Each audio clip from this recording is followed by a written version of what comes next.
In the secluded village of Hop, nestled deep within the shadowy embrace of the Blackwood Forest, an eerie silence fell with the dusk. The villagers spoke in hushed tones about the curse that had haunted their home for generations. They knew better than to venture out after dark, for the full moon brought with it a terror that was both ancient and relentless.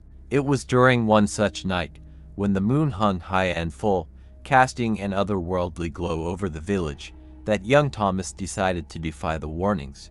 Driven by curiosity and a sense of adventure, he ventured into the woods with nothing but a lantern and a small silver knife, a gift from his late grandfather. The deeper Thomas went into the forest, the more oppressive the atmosphere became. Shadows danced and twisted in the lantern's light, creating ghostly figures that seemed to watch him from the darkness. The air grew colder, and an unsettling feeling of being followed gnawed at his nerves. Suddenly, a howl pierced the night, chilling Thomas to the bone. It was unlike any sound he had ever heard, deep, guttural, and filled with a sorrowful rage. His heart pounded in his chest as he quickened his pace, the lantern's flickering light barely guiding his way. As he pushed forward, he stumbled upon an old, abandoned cabin, its windows shattered and its door hanging loosely on its hinges. Desperate for shelter, Thomas hurried inside and barricaded the door.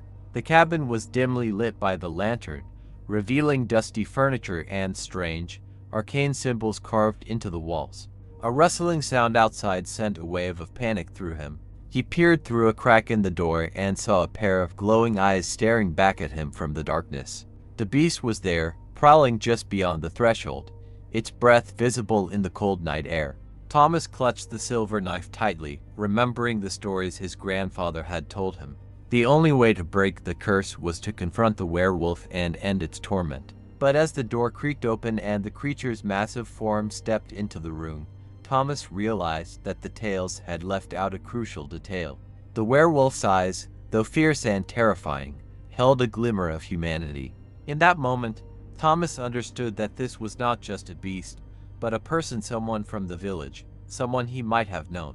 Before he could react, the werewolf lunged at him, and everything went black. When Thomas awoke, the first light of dawn was breaking through the trees.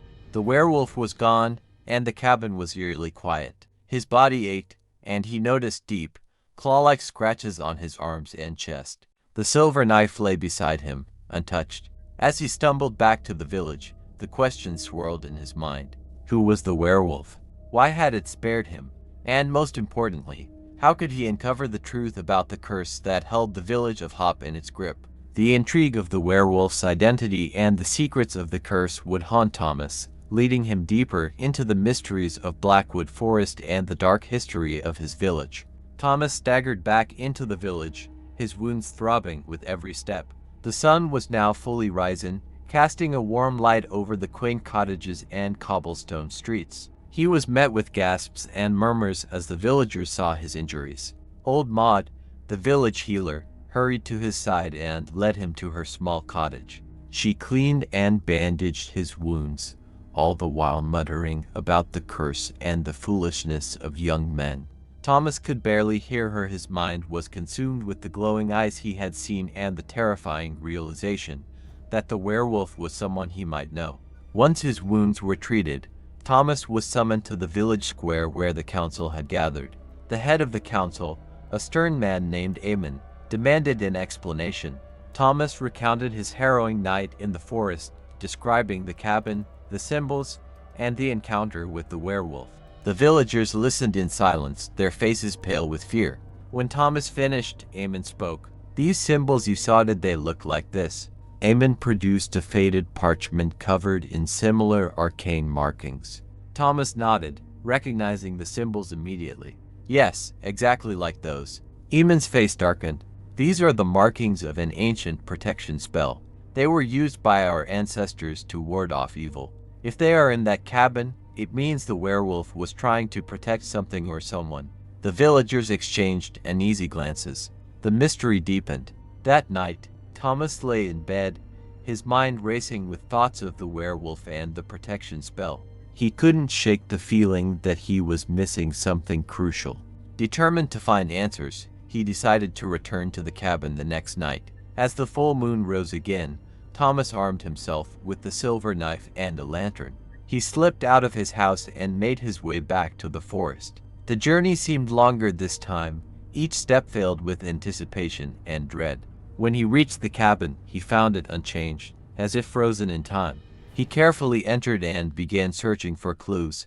As he examined the symbols more closely, he discovered a hidden compartment beneath the floorboards. Inside, he found an old diary, its pages yellowed with age. Thomas opened the diary and began to read. It belonged to a woman named Alara, who had lived in the village centuries ago. She wrote of her husband, a kind and gentle man who had been cursed by a witch to become a werewolf. Alara had sought to protect him, using the cabin as a sanctuary where he could hide during the full moon. As Thomas read further, he uncovered a shocking revelation. Alara's husband had not died as the villagers believed. Instead, the curse had been passed down through their bloodline, lying dormant until it was triggered by a full moon and an act of violence. Thomas's heart raced as he realized the implications. The werewolf could be anyone in the village, anyone with a drop of Alara's blood. Suddenly, the door creaked open, and a figure stepped into the cabin. Thomas froze, his grip tightening on the diary. The figure moved into the light, revealing the face of Aemon, the head of the council. Aemon's eyes glowed faintly in the lantern's light, a telltale sign of the curse. "I see you found Alara's diary," he said, his voice low and filled with sorrow.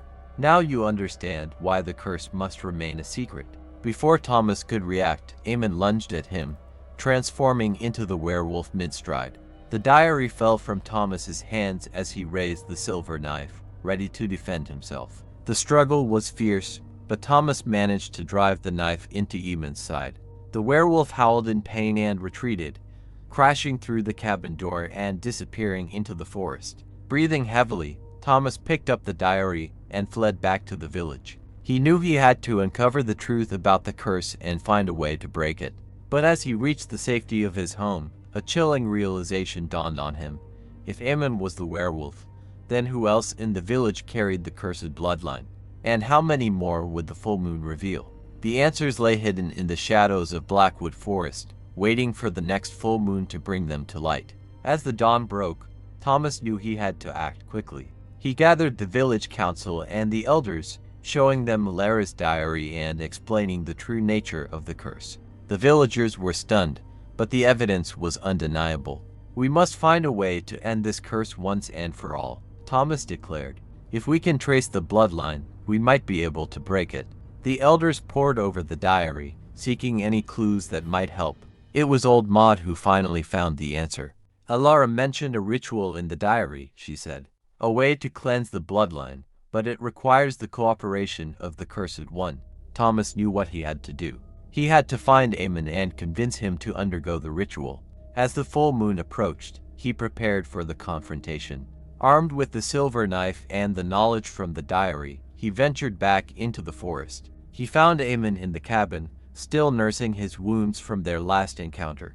The werewolf's eyes were filled with pain and regret. "You should have killed me," Aemon growled, his voice a mix of human and beast. "I want to end the curse, not kill you," Thomas replied. He explained the ritual, offering Aemon a chance to free himself and the village from the curse that had plagued them for centuries.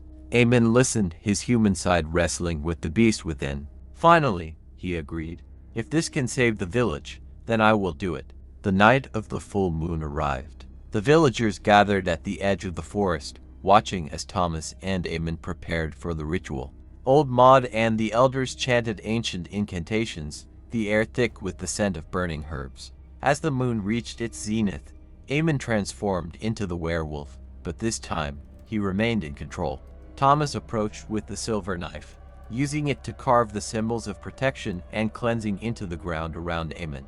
The ritual was intense, the air crackling with energy. Aemon howled, his body writhing as the curse fought to maintain its hold. But the power of the ritual and the unity of the villagers were too strong. The werewolf's form began to shift, the beastly features fading. With a final, agonized cry, Aemon collapsed, his body reverting to its human form.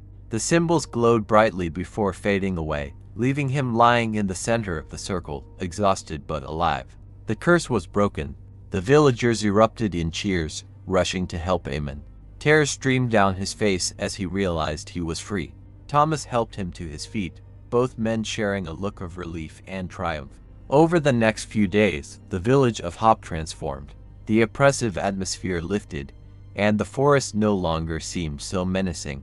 The villagers worked together to repair the damage done by the curse, and Eamon, now fully accepted back into the community, became a symbol of resilience and redemption. Thomas continued to study Alara's diary, learning more about the village's history and ensuring that such a curse would never take hold again. He became a respected figure in Hop, known for his bravery and dedication. Years passed, and the story of the werewolf became a legend, told to children as a cautionary tale but with a message of hope. The village of Hop thrived, its people united by the trials they had overcome. And on nights when the full moon shone brightly, the villagers would gather, not in fear, but in celebration of their hard-won peace and the strength that had freed them from the shadows of the past.